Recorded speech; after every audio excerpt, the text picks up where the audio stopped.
Hello friends, welcome to my YouTube channel solution with Rajesh sir.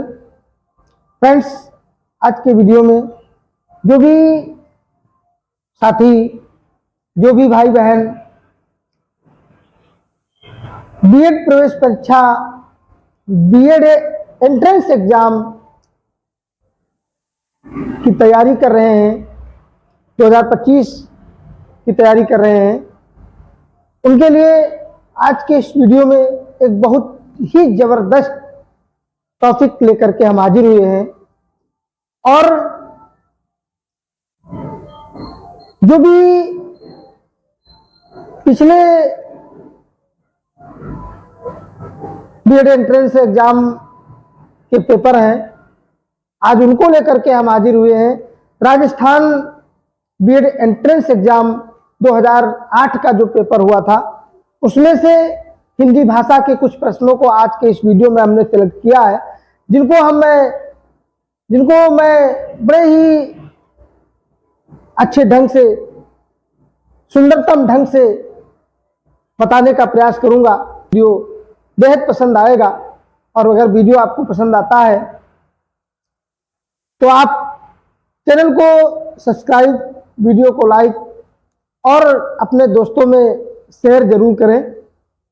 यह आपसे बार बार request रहती है, निवेदन रहता है। सपोर्ट करते हैं, छोटे यूट्यूबर्स को कोई सपोर्ट नहीं करता है, विशेष ध्यान नहीं देता है, और ये यदि आप सबका सहयोग मिल जाए, सपोर्ट मिल जाए,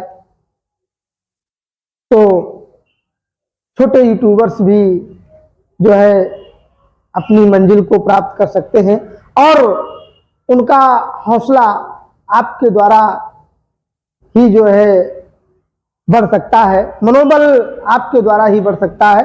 तो इसलिए छोटे यूट्यूबर्स जो होते हैं, उनका मनोबल बढ़ाने के लिए आप लोग जो है सपोर्ट जरूर करिए। ये आपसे विनती है, निवेदन है। चलिए, आज के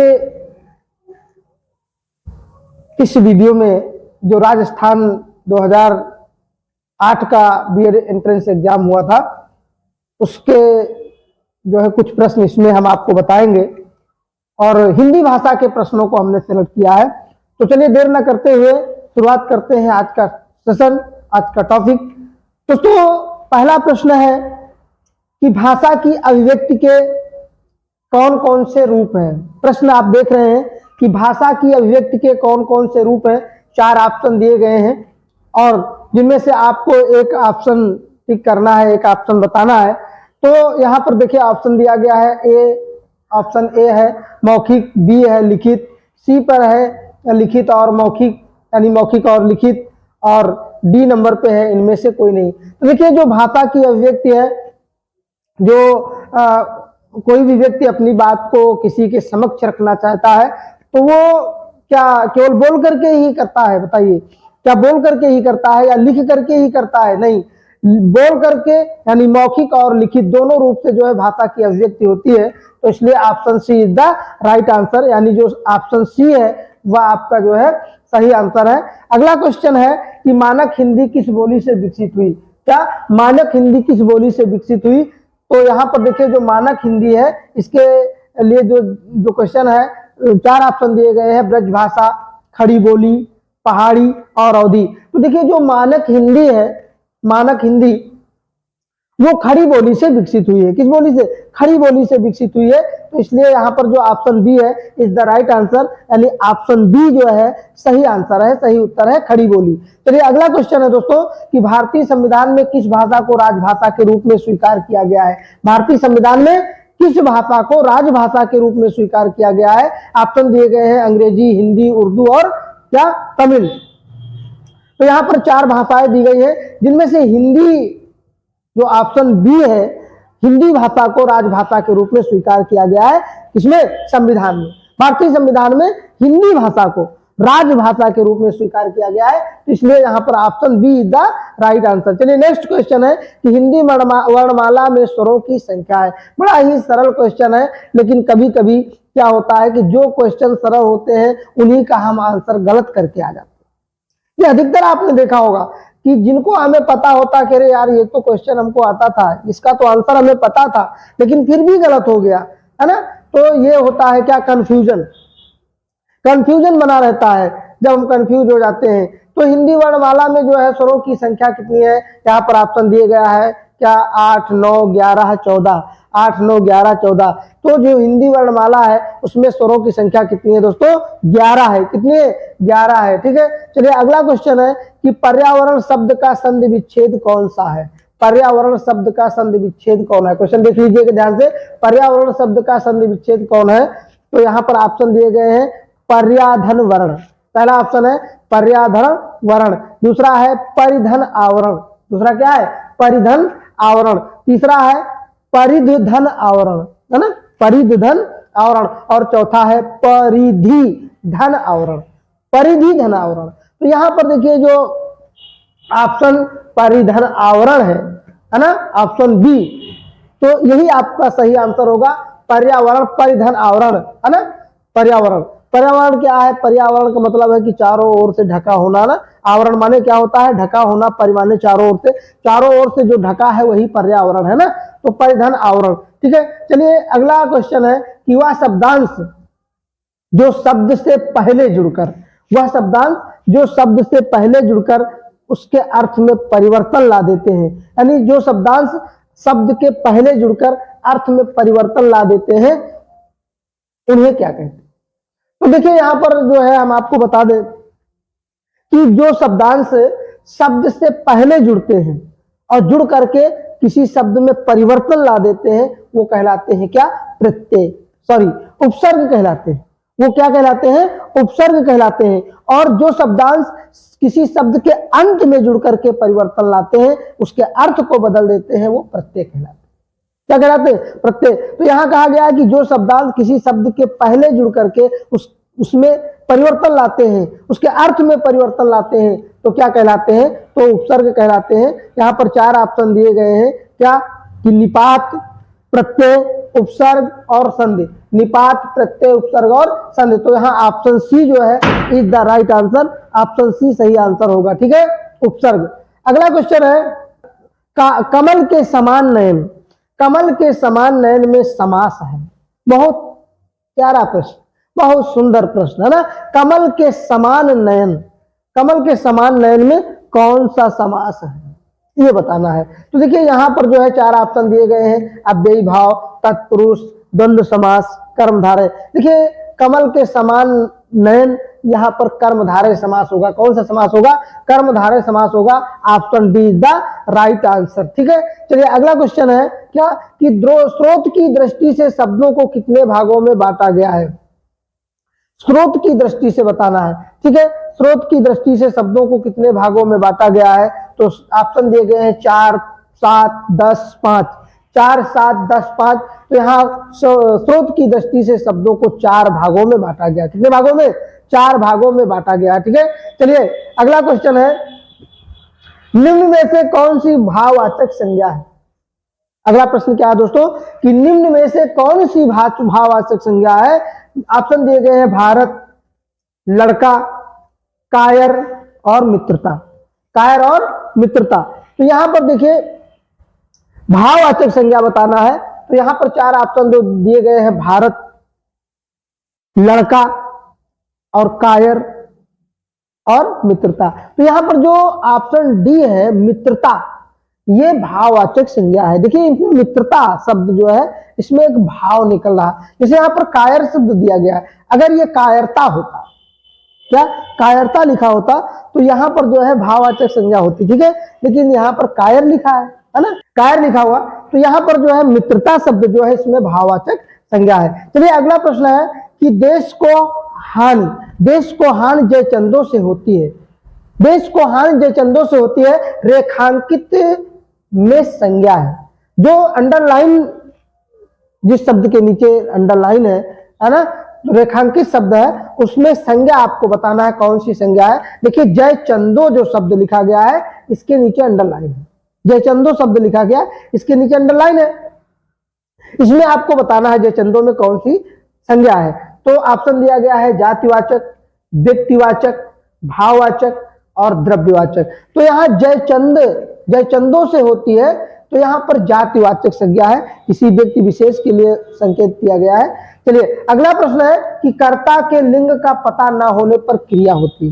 कर्ता जो है उसके लिंग का पता ना हो, कर्ता के लिंग का पता ना होने पर कौन सी क्रिया होती है ना। तो यहाँ पर ऑप्शन दिया गया है वचन के अनुसार, स्त्रीलिंग में, पुल्लिंग में और कर्ता के अनुसार। तो यहाँ पर देखिए कि कर्ता के लिंग का पता ना होने पर क्रिया कौन सी होती है, पुल्लिंग में होती है ना। लिंग का पता ना होने पर जो क्रिया होती है वो पुल्लिंग में होती है। ठीक है, चलिए नेक्स्ट क्वेश्चन है कि गरीबों को वस्त्र दो वाक्य में कारक है। प्रश्न बहुत ही प्यारा प्रश्न है, सरल प्रश्न है, क्या कि गरीबों को वस्त्र दो, गरीबों को वस्त्र दो वाक्य में कारक है। यहां कारक बताना है, तो देखिए ऑप्शन दिया गया है करण कारक, अपादान कारक, संप्रदान कारक और कर्म कारक। तो यहां पर गरीबों को वस्त्र दो, तो इसमें संप्रदान कारक होगा। किसको? संप्रदान कारक होगा। ठीक है, चलिए अगला प्रश्न है कि सर्वनाम कितने प्रकार के होते हैं। अगला क्वेश्चन है दोस्तों कि सर्वनाम कितने प्रकार के होते हैं। यहाँ ऑप्शन दिया गया है 5, 6 और 8 और 7। 5, 6, 7 और 8। तो यहाँ पर जो सर्वनाम होते हैं वो कितने प्रकार के होते हैं दोस्तों? Option B is the right answer, यानी 6 प्रकार के होते हैं। सर्वनाम 6 प्रकार के होते हैं। अगला प्रश्न है तुम्हें क्या करना चाहिए। तुम्हें क्या चाहिए, तुम्हें क्या चाहिए रेखांकित का सर्वनाम भेद है। तुम्हें क्या चाहिए रेखांकित का सर्वनाम भेद है। यहां पर निजवाचक ऑप्शन दिया गया है, निजवाचक, प्रश्नवाचक सर्वनाम, संबंधवाचक सर्वनाम और निश्चयवाचक सर्वनाम। तो तुम्हें क्या चाहिए, इसमें प्रश्नवाचक सर्वनाम है। कौन सा? प्रश्नवाचक सर्वनाम है। Option B is the right answer. चलिए अगला क्वेश्चन है मीरा ने आधा लीटर दूध पी लिया। मीरा ने आधा लीटर दूध पी लिया। प्रश्न ध्यान से देखिएगा, मीरा ने आधा लीटर दूध पी लिया, इसमें आपको बताना है विशेषण में विशेषण है। मीरा ने आधा लीटर दूध पी लिया में विशेषण है, इसमें कौन सा विशेषण है? गुणवाचक विशेषण है, संख्यावाचक विशेषण है, परिमाणवाचक विशेषण है, सार्वनामिक विशेषण। तो यहां पर देखिए आधा लीटर दूध है ना, तो यहां पर परिमाणवाचक विशेषण है। Option C is the right answer. अगला क्वेश्चन है कि वाक्य कितने प्रकार के, वाच्य कितने प्रकार के होते हैं। ऑप्शन दिया गया है 3 प्रकार के, 4 प्रकार के, 5 प्रकार के, 8 प्रकार के। तो यहां पर आपको बताना है वाच्य कितने प्रकार के होते हैं। दोस्तों वाच्य 3 प्रकार के होते हैं। कितने प्रकार के? 3 प्रकार के होते हैं। Option A is the right answer, है ना। चलिए अगला प्रश्न है कि मोहन बाजार की ओर गया रेखांकित शब्द है। यहां जो की ओर शब्द दिया गया है, की ओर, ये रेखांकित शब्द है और ये है क्या, ये आपको बताना है कि मोहन बाजार की ओर गया, इसमें रेखांकित शब्द क्या है? की ओर। की ओर के नीचे लाइन है, तो इसको बताना है कि ये है क्या। तो यहां पर ऑप्शन दिया गया है क्रिया विशेषण, विशेषण, समुच्चय बोधक और सार्वनाम। तो यहां पर जो है जो की ओर शब्द है ये क्या है? विशेषण है। बाजार की ओर, तो ये विशेषण है। तो option B is the right answer. दोस्तों अगला क्वेश्चन है कौन सा शब्द अज शब्द का अर्थ नहीं है। कौन सा शब्द अज शब्द का अर्थ नहीं है? ब्रह्मा, बकरा, शिव और अनजान। यहां 4 ऑप्शन दिया गया है, तो कौन सा शब्द अज शब्द का अर्थ नहीं? देखिए यहां पर अज, अज माने ब्रह्मा भी होता है, बकरा भी होता है, शिव भी होता है, लेकिन जो अनजान है ये नहीं होता। तो option D is the right answer. ठीक है, चलिए अगला क्वेश्चन है कि अर्थ के आधार पर वाक्य के कितने भेद हैं। अर्थ के आधार पर वाक्य के कितने भेद होते हैं? तो दोस्तों यहां पर देखिए क्वेश्चन में जो ऑप्शन दिया गया है संकेतवाचक, सॉरी, अर्थ के आधार पर वाक्य कितने भेद होते हैं। यहां पर ऑप्शन दिया गया है 4, 5, 7 और 8। तो अर्थ के आधार पर वाक्य के कितने भेद होते हैं? 8 भेद होते हैं। Option D is the right answer. दोस्तों अगला क्वेश्चन है कि छी छी कितनी गंदगी है। छी छी कितनी गंदगी है, इसमें बताना है ये वाक्य कैसा वाक्य। ऑप्शन दिया गया है संकेतवाचक, आज्ञावाचक, विस्मयवाचक, संदेहवाचक। तो यहां पर छी छी कितनी गंदगी है, ये विस्मयवाचक वाक्य है। कैसा है? विस्मयवाचक।